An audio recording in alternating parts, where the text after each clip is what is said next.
রেজিয়া বেগমের আল্ট্রাসোনোগ্রাফির রিপোর্ট তদন্তে সঠিক প্রমাণিত হয়েছে বলল আইএমএ। মিথ্যা অভিযোগ করায় রোগীর পরিবারের বিরুদ্ধে মানহানির মামলা করবেন বলে জানালেন দুই চিকিৎসক ও ডায়াগনস্টিক সেন্টারের শতাধিকারী। শিলচর মেহেরপুরের হেলথ কেয়ার ডায়াগনস্টিক সেন্টারের বিরুদ্ধে রেজিয়া বেগম নামের রোগীকে ভুল রিপোর্ট দেওয়ার অভিযোগ মিথ্যা প্রমাণিত হয়েছে, জানালো ইন্ডিয়ান মেডিকেল অ্যাসোসিয়েশনের কাছাড় জেলা কমিটি। বুধবার ডায়াগনস্টিক সেন্টারে আয়োজিত সাংবাদিক সম্মেলনে আইএমএর সম্পাদক ডক্টর অংশুমান ভট্টাচার্য জানান, রোগীর পরিবারের অভিযোগের পর চিকিৎসক ডক্টর পুলক দাস ও ডক্টর নবনীতা পাল আইএমএর দ্বারস্থ হয়েছিলেন। পরবর্তীতে আইএমএ গত 30 অক্টোবর কাছাড়ের জেলা শাসকের সাথে দেখা করে এ নিয়ে তদন্তের দাবি জানান। পরে জেলা শাসক এ নিয়ে একটি তদন্ত কমিটি গঠন করে দিলে গত 14 নভেম্বর শিলচর মেডিকেল কলেজে ওই কমিটি রেজিয়া বেগমের পুনরায় শারীরিক পরীক্ষা করে। পরে ওই কমিটি রেজিয়া বেগমের গল ব্লাডার স্টোন রয়েছে বলে রিপোর্ট পেশ করে। এতে প্রমাণ হয় হেলথ কেয়ার ডায়াগনস্টিক সেন্টারের দেওয়া গত 2 অক্টোবরের রিপোর্টটি সঠিক। আমরা ইন্ডিয়ান মেডিকেল অ্যাসোসিয়েশন কাছাড় ব্রাঞ্চের পক্ষ থেকে আজকে এই প্রেস মিটে সবাই ডক্টরসরা এখানে সমবেত হয়েছে এবং আমরা আন্তরিক ধন্যবাদ জানাই যে আপনারা সবাই এসেছেন। This press meat is regarding N incident, যেটা আপনারা সবাই জানেন যে একটা মিডিয়াতে একটা ফলস এলিগেশন দেওয়া হয়েছিল রিগার্ডিং এ সোনোগ্রাফি রিপোর্ট। তো 2 অক্টোবর এই সেন্টারেই একটা পেশেন্ট, সেটার ব্যাপারে ডক্টর পুলক দাস বলবেন, একজন পেশেন্ট এসেছিল, ওনার একটা সোনোগ্রাফি হয়, সোনোগ্রাফিতে গোলব্লাডার স্টোন ধরা পড়ে এবং after that since doctor Pulak Das is a medicine specialist, সোনোগ্রাফিটা করেছিলেন ডক্টর নবনীতা পাল, তো উনি গোলব্লাডার স্টোন দেখে ওইটাকে রেফার করে দেন সার্জনকে। তো পেশেন্ট পার্টি কোনো একটা কারণে তারপর চলে যায় বাইরে, গিয়ে ওইখানের মধ্যে কি রিপোর্ট হয় কি আমাদের তো জানা নাই, কিন্তু when they came back they lodged an FIR against Dr. Pulok Das as well as against Dr. Nobonita Pal, stating that বাইরে গিয়ে ওরা রিপোর্টের মধ্যে সোনোগ্রাফিতে বাইরে গিয়ে রিপোর্টের মধ্যে ওদের গোলব্লাডার স্টোন আসেনি, তো শিলচরের রিপোর্ট ভুল। ওইটা নিয়ে একটা মিডিয়াতে, বেস্ট পেপারে, ডিজিটাল মিডিয়া সব জায়গাতে নিউজটা প্রচন্ডভাবে ফ্ল্যাশ হয় এবং ওইটা নিয়ে পাবলিকেরও বিরাট ভাইরাল হয়ে যায় এবং তার এগেনস্টে পাবলিক সেন্টিমেন্টও এসে যায়। এরকম টাইপের কমেন্ট আসে যে শিলচরের ডক্টররা ভুল রিপোর্ট দেয়, স্টোন না থাকলেও অপারেশন করা হয়, এটা।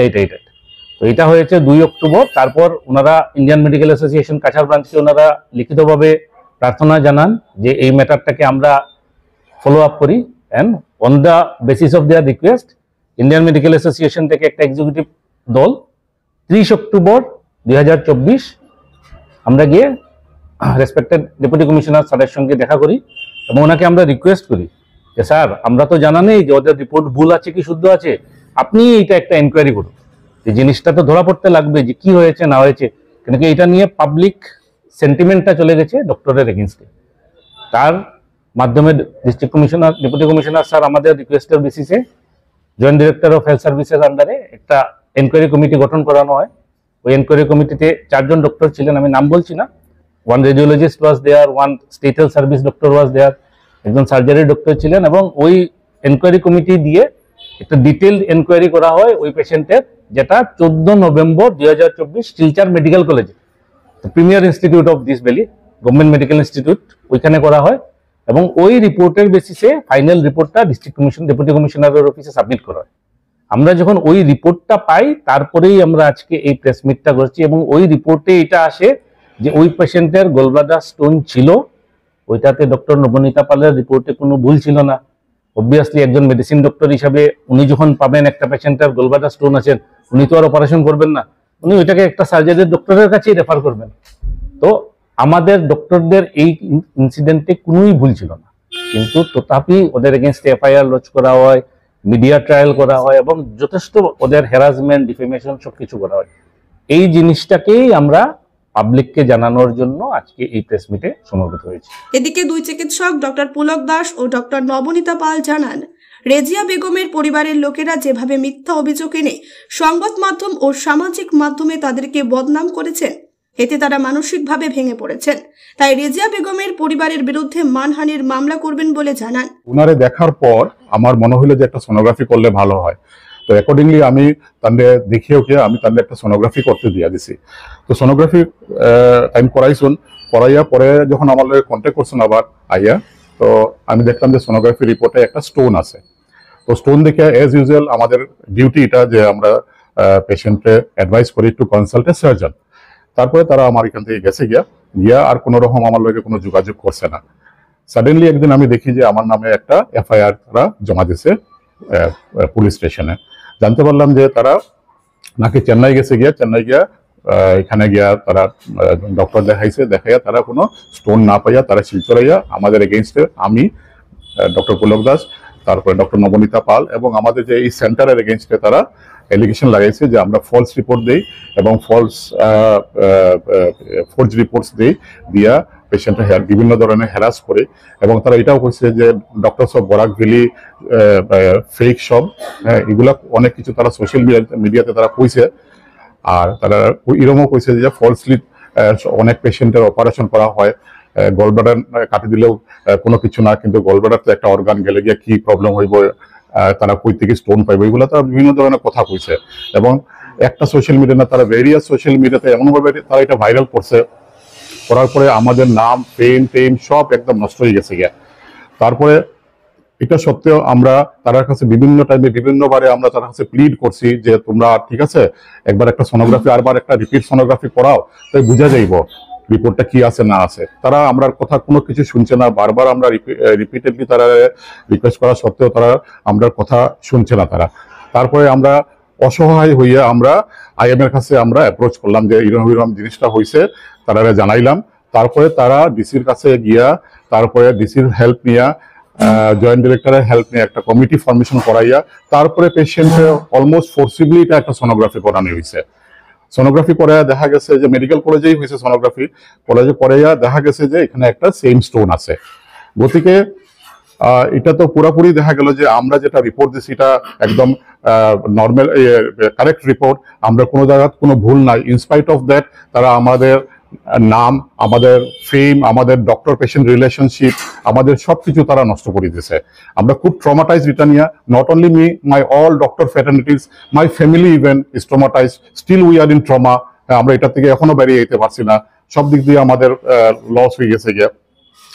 তো এর কারণে আমরা we have decided to file a defamation case against them because of this mental harassment that we have faced all these days. Patient party তো মানে আমরা সবসময় মানে আমাদের সেন্টার থেকে প্লাস আমিও যোগাযোগ করে মানে ওদেরকে চেষ্টা করেছি যে আরেকটা রিপিট আল্ট্রাসাউন্ড করে নেওয়ার জন্য। ওদের কাছে অনেক 5-6 ডেজ অনেক টাইম ছিল যে ওরা এই ইন বিটুইন আমরা ওদেরকে অনেক মানে চেষ্টা করেছি যে আরেকটা আল্ট্রাসাউন্ড করে নিক, কিন্তু ওরা তো একটা বাইরে থেকে সিটি স্ক্যান করে নিল। তো আল্ট্রাসাউন্ড আর সিটি স্ক্যানের জিনিসটা পুরো কমপ্লিটলি ডিফারেন্ট মডালিটি। তো আমার কাছে যদি পেশেন্ট আসতো তো তখনই আমি পেশেন্টকে ভালো করে বুঝিয়ে দিতে পারতাম যে মানে একটা আল্ট্রাসাউন্ড করে নিন। ওরা তো পুরো ডিনাই করেছে যে করবে না। তো আর এই 5-6 ডেজের মধ্যে ওরা কোনোদিনও আমাদের কাছে এসে যোগাযোগ করেনি, কিন্তু আমাদের তো আমাকে নিজেকে এখন প্রুফ করানোর জন্য যে আমার রিপোর্টটা এটা কারেক্ট, তো আমার কাছে আর কোনো অপশন ছিল না। তো এই 5-6 ডেজের মধ্যেও পেশেন্ট আমাদের কাছে কোনো সময় যোগাযোগ করতে আসেনি। তো না পেরে আমি with the help of IMA একটা রিটার্ন লেটার দিয়ে ওদের কাছে গিয়ে আমরা ডিসি কে অ্যাপ্রোচ করলাম। যেদিন আমরা ডিসি কে অ্যাপ্রোচ করেছি তারপরের দিন পেশেন্ট আমার বাড়িতে এসে অ্যাপোলজি করতে চেয়েছে। তো পেশেন্ট তো খবর পেয়ে গেছে যে আমি ডিসির কাছে গেছি। তো ততক্ষণে তো অনেক লেট হয়ে গেছিল, তখন আমার কাছে আর কোনো ফার্দার ছিল না যে আমি কিছু একটা করবো। ওইটা অলরেডি আমি IMA কে দিয়ে দিয়েছি, এখন IMA এর কাছেই সবকিছু ছিল করার। তো হায়ার অথরিটি তখন IMA, এখন IMA যেটা ডিসাইড করবে ওটাই আমার জন্য বেটার।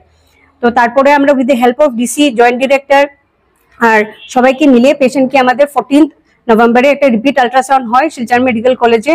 আর আমি যেটা 2 অক্টোবরে পেশেন্টকে এখানে শিলচর হেলথ কেয়ার আমি যেটা রিপোর্ট দিয়েছি exactly even word to word সবকিছু সেম এসে। নট অনলি গালব্লাডারের স্টোন, পেশেন্টের ইউট্রাস একটা ফাইব্রয়েড ছিল, কর্টিক্যাল সিস্ট ছিল, আমি যা যা আমার রিপোর্টে এখানে দিয়েছিলাম সেম রিপোর্ট শিলচর মেডিকেল কলেজও এসেছে। পেশেন্ট আমাকে একটা অর ভাইরাল একটা আমার ব্যাপারে এত বাজে বাজে কমেন্ট করেছে।